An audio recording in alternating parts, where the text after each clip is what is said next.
EMF depend on nature of electrolyte and metal of electrode. इसको याद करने के लिए मैंने ऐसा सोचा था कि EMF को फ़र्क नहीं पड़ता है कि, बताता हूँ किससे फ़र्क नहीं पड़ता है। Does not depend on area of plate, distance between electrodes, quantity of electrolyte, size of cell.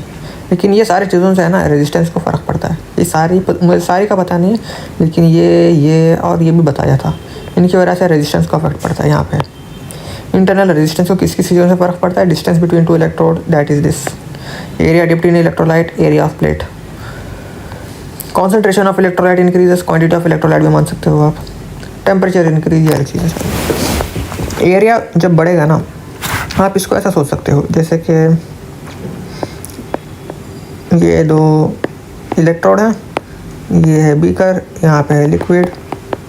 अगर ये इलेक्ट्रोड ज़्यादा नीचे तक लेके जाते थे आप तो इनका एरिया इंक्रीज़ होता था। इनका एरिया इंक्रीज़ होता था ना, तो ये कंडक्ट ऐसे करेंगे, देखो यहाँ से लेके यहाँ तक वायर के जैसे बिहेव करेंगे। वो इसके अंदर से करंट जाएगा, वायर के जैसे बिहेव करेंगे। मतलब वायर के अंदर जब आप क्रॉस सेक्शन एरिया को बढ़ाओगे बोले तो रेजिस्टेंस घटेगा, है ना।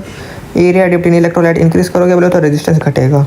अगर आप distance between to electrolyte increase करोगे, दूर दूर बनाओगे इनको बोले तो रेजिस्टेंस इंक्रीज़ हो जाएगा।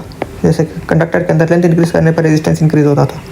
कॉन्सेंट्रेशन ऑफ इलेक्ट्रोलाइट इंक्रीज़ करने पर आर इंक्रीज़ करता है। केमिस्ट्री के अंदर से आपको याद होगा, मैं कुछ बोलूँगा नहीं, आर इंक्रीज़ करके याद रख लो। टेम्परेचर इंक्रीज़ करने पर आपको पता है क्या होगा? रेजिस्टेंस डिक्रीज़ होगा। ये नहीं पता नहीं था, अब याद है। ये इंटरनल रेजिस्टेंस का हो गया। लेकिन EMF को इससे फ़र्क नहीं पड़ता है। Area of plate, distance between electrode, quantity of electrolyte, size of cell.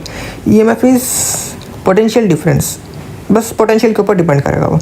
Nature of electrolyte, electrolyte का नेचर क्या है, और मेटल जो भी है ना वो कौन सा मेटल है, इसके ऊपर डिपेंड करेगा, क्योंकि वही पोटेंशियल को डिटरमाइन कराते हैं ना, इसीलिए।